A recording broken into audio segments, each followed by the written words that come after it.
जब से मार्केट में आया है सेंट की शीशी, तब से भोजपुरी इंडस्ट्री में पूरी भगदड़ मच गई है।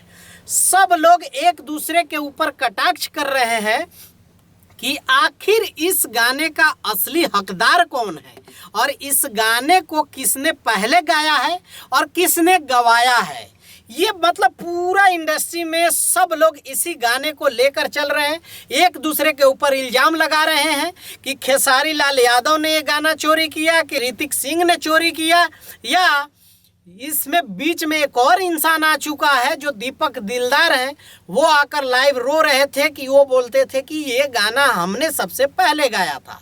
तो ये सारे जो जितने भी लोग हैं सब एक गाने के पीछे ऐसे टूट पड़े हैं जैसे यही गाना पूरी जिंदगी की कमाई है और इसी गाने से वो लोग मतलब अरबपति खरबपति बन जाएंगे और इस गाने के बाद कोई गाना नहीं आएगा।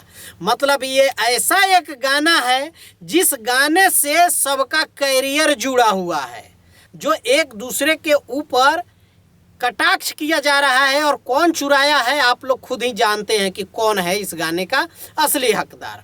इस गाने को लिखे हैं कृष्णा बेदर्दी जी, बहुत अच्छे राइटर हैं।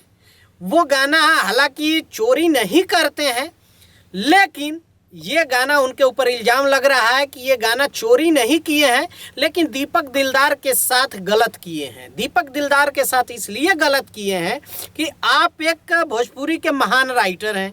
आपने जब किसी एक सिंगर के जो पहले जो सिंगर है जो दीपक दिलदार, उससे आपने ये गाना जब गवा लिया था, शिल्पी राज फीमेल में गा चुकी थी, तो इस गाने को खेसारी लाल यादव जिससे गवाने की ज़रूरत नहीं थी। अगर आपने ये सोच के गवाया कि खेसारी लाल यादव जी अगर इस गाने को गाते हैं तो लाजिम है कि अगर वो किसी भी गाने को गाते हैं तो उनके फ़ैन फॉलोइंग ज़्यादा है, वो गाना हिट होने के चांसेज रहते हैं। दीपक दिलदार इतना बड़ा सिंगर है नहीं, तो जब आपको उस गाने को दीपक दिलदार को नहीं देना था तो उस गाने को पहले ही मना कर दिए होते। उसकी शूटिंग हुई, उसके गाने हुए, तो उसका कहीं ना कहीं लगाव जुड़ गया था। मुझे जहाँ तक आइडिया है, मैंने जहाँ तक न्यूज़ देखा, मुझे किसी से बात नहीं है, लेकिन न्यूज़ मैंने देखा तो ये मैं बता रहा हूँ। बाद में खेसारी लाल यादव जी इस तीनों चारों जो लोग हैं सब में बेस्ट जो है वीडियो खेसारी लाल यादव जी क्या है, क्योंकि वो एक सुपरस्टार हैं, उसमें खर्च ज़्यादा होगा, खर्च किया गया होगा, क्योंकि अगर खर्च नहीं करेंगे गाने में तो दिखता नहीं है। गाने में खर्च किया गया है, इतने बैकग्राउंड है और लाजिम सी बात है कि खेसारी लाल यादव एक अच्छे डांसर हैं, एक अच्छे एक्टर हैं और एक अच्छे सिंगर भी हैं। मिला जुला के कहा जाए तो वो सब पे भारी हैं। अब किसने किसका गाना चोरी किया है आप लोग जानते हैं, नीचे कमेंट करके ज़रूर बताइए कि किसने चोरी किया है। कृष्णा बेदर्दी जी को ऐसे दीपक दिलदार के साथ नहीं करना चाहिए, क्योंकि आप एक राइटर हैं, आपके कलम में जादू है और आपने बहुत सारे हिट गाने दे चुके हैं, तो आपको ऐसा नहीं करना चाहिए। रही बात खेसारी लाल जी के ऊपर, तो शुरू से ही चोरी का आरोप लगते आया है, चाहे छोटे सिंगर का गाना हो चाहे बड़े सिंगर का गाना हो, सबका गाना उठा के गा देते हैं।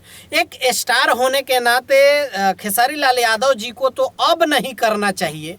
मेरे हिसाब से लगता है कि अब जिस मुकाम पे वो बैठे हुए हैं, अब उनको ये गाना चोरी का पहले करते थे तो ठीक है, लेकिन अब जिस मुकाम पे बैठे हैं, ना उनको पैसे की कमी है, ना उनको स्टारडम की कमी है, ना उनको फैन फॉलोइंग की कमी है, किसी भी चीज़ की कमी नहीं है। वो जिस गाने को गा देंगे वो हिट हो जाता है। तो आज के डेट में ये गाना चोरी करके या कोई सिंगर गा दिया है तो वो गाना नहीं गाना चाहिए। आप लोग जानते ही हैं कि 4 दिन में 5 मिलियन तक हो गया है और इस गाने से काफ़ी उम्मीद है कि ये ब्लॉकबस्टर हो जाएगी, क्योंकि ये गाना ट्रेंडिंग में चल रहा है। ट्रेंडिंग में, और गाना जैसे ही ट्रेंडिंग में आया और भी लोग जो जिस तरह से प्रमोट कर रहे हैं, हर यूट्यूब चैनल इस गाने को लेके प्रमोट कर रहा है। और खेसारी जी जो इल्ज़ाम लगाते हैं हर चीज़ पे लाइव आके, ये सब जो कर देते हैं ना खिचड़ी, वो नहीं करना चाहिए, क्योंकि एक स्टार है और बड़े बड़े जो लोगों को गाली दी जाती है। आज देखिए मोदी जी को, बीजेपी को और भी बहुत सारे लोग को विपक्ष में गाली देते हैं। कन्हैया कुमार को देखिए आके रोज मतलब बीजेपी को और नरेंद्र मोदी को टारगेट करके गाली देता है। तो क्या उसको लाइव आके मोदी जी गाली देते हैं? या उनको जेल में बंद कर देते हैं। विपक्ष है, विपक्ष में जो लोग रहेंगे वो खींचातानी होता ही रहेगा। अच्छे कंटेंट पे अच्छे आप काम करते हैं, अच्छा काम करिए, दिल लगा के काम करिए, और आपके गाने में भी दिखता है कि आप मेहनत करते हैं, लेकिन बस आप गाना चोरी नहीं कीजिए प्लीज़। सब जितने भी सिंगर हैं सब आपके आदर्शों पे चलते हैं। जैसे 2-3 लोग हैं, जैसे पवन सिंह हैं, खेसारी लाल यादव हैं, मनोज तिवारी हैं, निरहुआ हैं।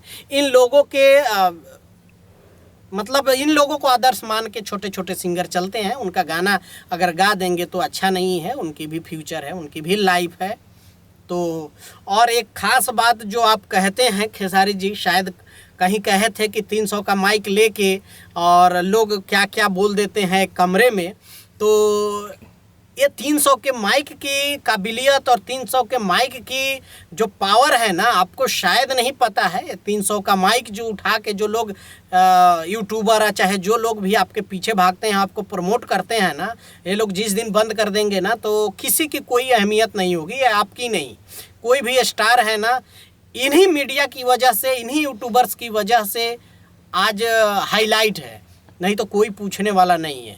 तो इन सब चीज़ों के ये नहीं है। आप भी एक लिट्टी चोखा बेचने वाले आदमी थे, फुटपाथ पे आप भी घूमते थे, और आप भी भैंस चराने वाले आदमी हैं, ये खुद आपने कबूला है। तो ये सब चीज़ें किसी को छोटा नहीं आंकना चाहिए, वो भी कभी बड़ा मेहनत कर रहा है, बड़ा होगा हर एक इंसान।